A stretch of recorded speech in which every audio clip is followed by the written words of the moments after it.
মানুষের প্রতি দয়া করব, সে যে ধর্মের হোক, যে গোষ্ঠীর হোক, যে দলের হোক, মানুষের প্রতি অত্যাচার করব না। বিগত গভর্নমেন্ট এইভাবে বড় ফল্ট করার মূল কারণ তারা সব মানুষের উপরে অত্যাচার করেছিল, নির্দোষদেরকে জেলে ঢুকাইছিল, যুব সমাজকে পিটাইয়া পঙ্গু করে দিয়েছে, ন্যায় বিচারের ধার ধারে নাই, যার কারণে তারা সমূলে পালিয়েছে। আমি সতর্ক করার জন্য বলি, এখন যদি কেউ এই অন্যায় করেন তাদের পরিণতি তাদের চেয়েও কিন্তু জঘন্য হওয়ার সম্ভাবনা আছে। অতএব আমরা ভালো থাকবো। আমরা একই সুতোয় গাঁথা একটি মালার মতো। আমি প্রথমেই অনুরোধ করব, কেউ বিভেদ করবেন না, কারণ যেখানে বিভেদ থাকে সেখানে আল্লাহর রহমত থাকে না।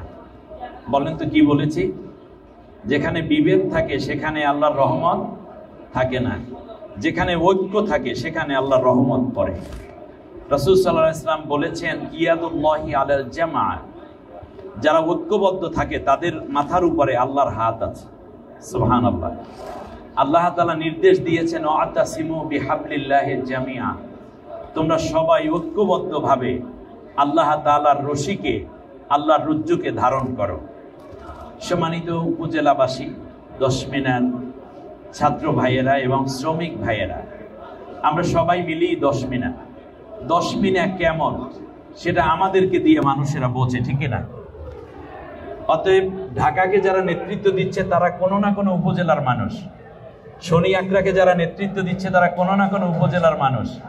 সুতরাং আগামী এই ঢাকাতে যারা আমরা বসবাস করি, আমাদের অঞ্চলে যদি আমরা প্রভাব বিস্তার করতে পারি, আমরা যদি ঐক্যবদ্ধ থাকতে পারি, তাহলে ঢাকার নেতৃত্ব দশমিনাবাসীর হাতেই আল্লাহ তুলে দেবেন। সেজন্য আমাদের দুইটা জিনিস করা খুব দরকার। এক নম্বরে ঐক্যবদ্ধ থাকা দরকার, দ্বিতীয় হচ্ছে নেতৃত্বের কোয়ালিটি আনা দরকার। আমি বিগত 15 বছরেও একজন আলেম হিসাবে আপনারা আমাকে সম্মানিত করেছেন এবং আজকেও সম্মানিত করেছেন, এজন্য আমি কৃতজ্ঞ। তবে গুণগত পরিবর্তন যদি আমাদের ভিতরে না আসে, তাহলে মূলত আমরা কোনো লাভবান হতে পারবো না। গুণগত মান মানে আমার নিজের মান। আমার নিজের মান হচ্ছে, যেহেতু ছাত্রদের উদ্দেশ্যে আমি বলবো, আমার এই ছোট ভাইকনাটা আছে বেলাল সহ, এই বয়সেই তো ছাত্ররা, আমি বলবো আমাদের ভেতরে পরিবর্তন মানে হচ্ছে নৈতিক পরিবর্তন। কেউ এর আগে পরিচয় দিতেন আমি ছাত্রলীগ করি, এখন আর পরিচয় দিচ্ছেন না।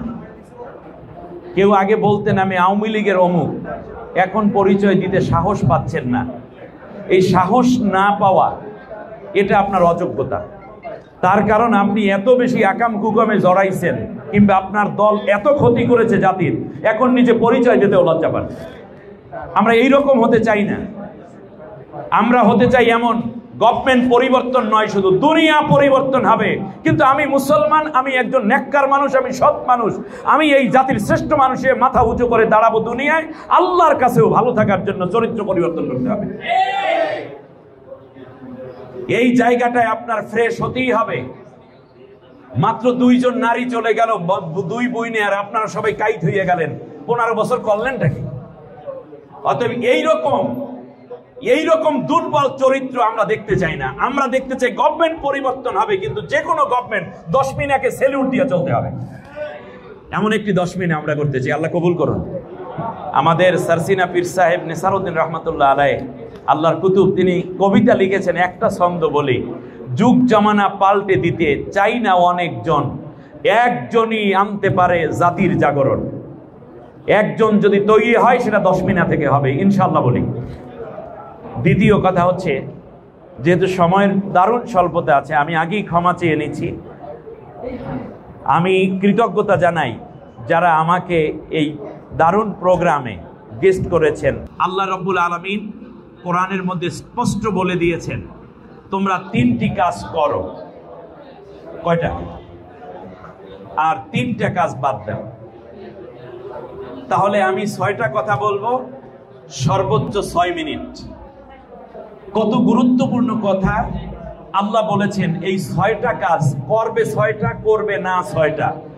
এইটা যদি করতে পারো তাহলে আমি আল্লাহ তোমার জামিনদার হয়ে গেলাম। দুনিয়ার জীবনে আমি তোমাকে সম্মানের সাথে রাখবো, আখিরাতে আমি তোমাকে সম্মানের মুকুট পরাইয়া জান্নাতি বানাই দেব। অতএব আপনারা কথা বলবেন না কথা শুনবেন? কথা শুনবেন, রাইট।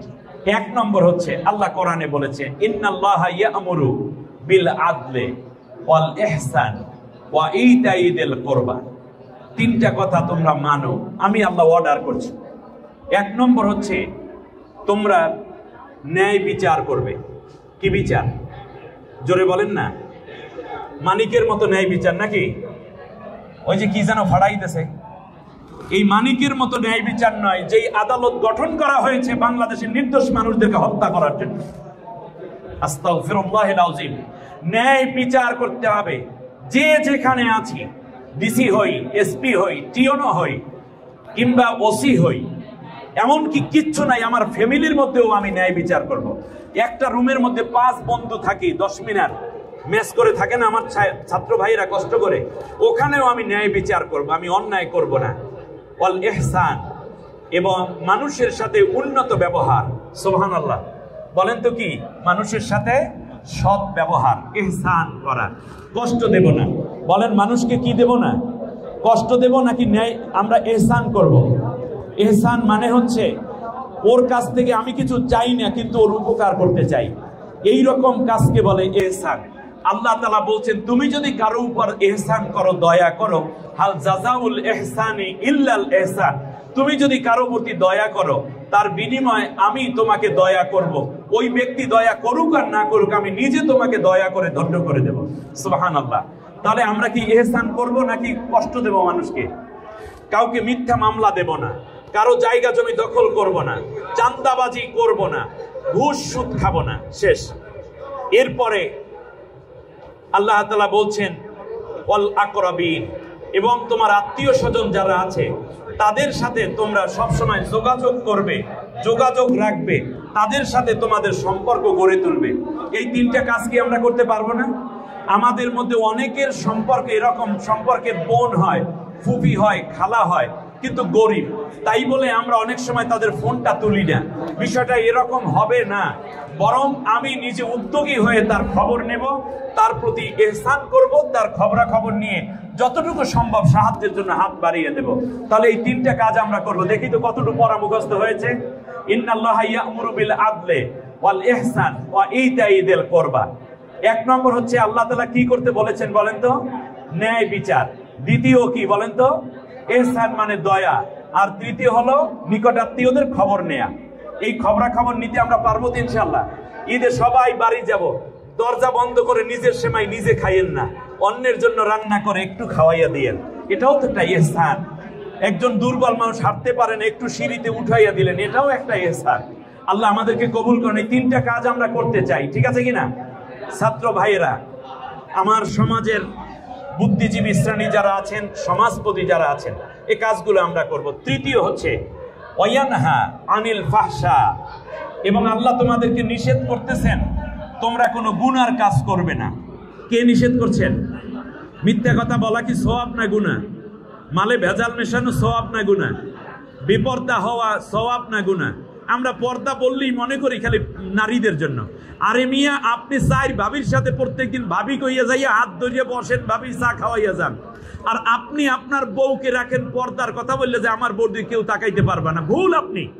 তার কারণ আল্লাহ পর্দার আয়াত নাজিল করলে প্রথমে পুরুষদেরকে পর্দার কথা বলেছেন। কুল্লিল মুমিনিনা ইয়াগুদ্দু মিন আবসারিহিম। হে রাসূল, তুমি আগে পুরুষদেরকে বলো তারা যেন তাদের চক্ষুকে নিম্নগামী করে রাখে এবং তারা যেন তাদের সতীত্বকে হেফাজত করে।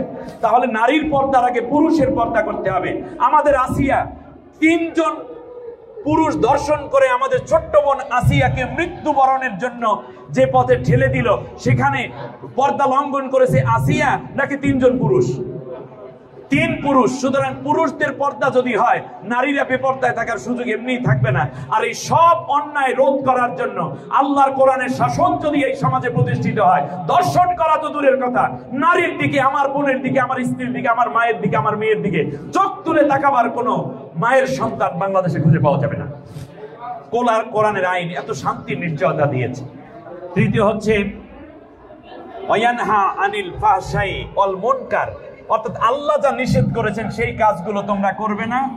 ওয়াল বাগি, এবং সীমা লঙ্ঘন করা।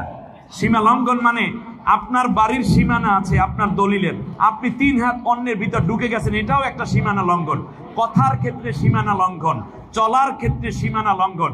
আপনি দেখবেন ওভারটেক করতে গিয়ে অনেক গাড়ি অ্যাক্সিডেন্ট হয়, সীমানা লঙ্ঘন। আপনি দেখবেন লাল বাতি জ্বললে, লাইট যখন ট্রাফিক সিগন্যালে, তখন গাড়ি চালানো নিষেধ। তখন যদি কেউ গাড়ি ওভারটেক করতে যায়, সার্জেন্ট তাকে ধরে, কারণ সে কি লঙ্ঘন করেছে? সীমা লঙ্ঘন করেছে। আল্লাহ তাআলা বলছেন সূর্য অস্তের সাথে সাথে তোমরা ইফতার করো। এর আগে যদি কেউ ইফতার করে, সে সীমার মধ্যে রইল না, সীমা লঙ্ঘন করলো। তাহলে রোজা আমাদেরকে শিখায় আল্লাহর সীমার মধ্যে থাকবো। আমাদের দেখা যায় যে সাহারির ওয়াক্ত শেষ হয়ে গেছে, কিন্তু একটা ঔষধ বাকি আছে। ডাক্তার বলছে এই ঔষধটা খাবেন সাহারির পরে। সাহারির সময় শেষ, 2 মিনিটও হয়ে গেছে। এরপর যদি বলেন যে ঠিক আছে ঔষধটা দাও, আপনারা কি ঔষধ খাবেন? ঔষধটা পর্যন্ত খাইলেন না, কারণ আল্লাহ সীমা দিয়েছেন যেটা, সেটা অতিক্রম হয়ে গেছে। অতএব আল্লাহর সীমার মধ্যে আমরা থাকবো। আল্লাহর সীমার মধ্যে থাকলে আল্লাহ বলছেন আমি আল্লাহ তাআলা তোমাদেরকে দুনিয়ায় ভালো রাখবো, আখিরাতে জান্নাত দেব। এই রমজান এসে আমাদেরকে সীমার মধ্যে থাকতে শেখায়, রমজান এসে আত্মগঠন শেখায়। আসুন না এই মাহে রমজানে আমরা যেভাবে আল্লাহকে ভয় করে চলি, নিয়মিত নামাজ পড়ি, অন্যায় থেকে বেঁচে থাকি, আগামী 11 মাসও যেন সেইভাবে ভালো ন্যায় বিচার করব, ন্যায়ের পথে থাকব, মানুষের প্রতি দয়া করব। সে যে ধর্মের হোক, যে গোষ্ঠীর হোক, যে দলের হোক, মানুষের প্রতি অত্যাচার করব না। বিগত গভর্নমেন্ট এইভাবে বড় ফল্ট করার মূল কারণ তারা সব মানুষের উপরে অত্যাচার করেছিল, নির্দোষদেরকে জেলে ঢুকাইছিল, যুব সমাজকে পিটাইয়া পঙ্গু করে দিয়েছে, ন্যায় বিচারের ধার ধারে নাই, যার কারণে তারা সমূলে পালিয়েছে। আমি সতর্ক করার জন্য বলি, এখন যদি কেউ এই অন্যায় করেন, তাদের পরিণতি তাদের চেয়েও কিন্তু জঘন্য হওয়ার সম্ভাবনা আছে। অতএব আমরা ভালো থাকব, মানুষের প্রতি আমরা 1 নম্বর ন্যায় বিচার করব, মানুষের প্রতি দয়া করব এবং আত্মীয় স্বজনের প্রতি ইহসান করব। তৃতীয় হচ্ছে আমরা গুনার কাজ করব না, সীমা লঙ্ঘন করব না, এবং আমরা আল্লাহ তাআলা যা নিষেধ করেছেন সেই কাজে আত্মনিয়োগ করব না। তাহলে দুনিয়ায় শান্তি, আখিরাতেও মুক্তি। আল্লাহ আমাদের সবাইকে এই 6টি কাজের মধ্যে 3টি যা করতে আল্লাহ বলেছেন এগুলো বাস্তবায়ন করা, আমাদের ব্যক্তি, পরিবার, সমাজ, রাষ্ট্রে। আর আল্লাহ যা নিষেধ করেছেন সেগুলোকে পরিত্যাগ করে খাঁটি মুমিন হয়ে আল্লাহ তাআলার কাছে আমরা যেন হাজির হতে পারি, সেই তৌফিক কামনা করছি। 10 মিনা উপজেলা ছাত্র কল্যাণ এবং শ্রমিক কল্যাণকে আল্লাহ তাআলা কবুল করেন। আল্লাহ তাআলা এই মাহফিলকে আমাদের নাজাতের ওসিলা করে দিন। আমাদের মা বাবাদেরকেও আল্লাহ তাআলা এই মাহে রমজানের ওসিলায় তাদের কবর আযাব মাফ করে দিন। যারা অসুস্থ আছেন আল্লাহ সকলকে সুস্থতা নসিব করুন। সকলের প্রতি আবারও আন্তরিক মোবারকবাদ, ধন্যবাদ এবং কৃতজ্ঞতা জানিয়ে আমি বিদায় নিচ্ছি। আসসালামু আলাইকুম ওয়া রাহমাতুল্লাহি ওয়া বারাকাতুহু।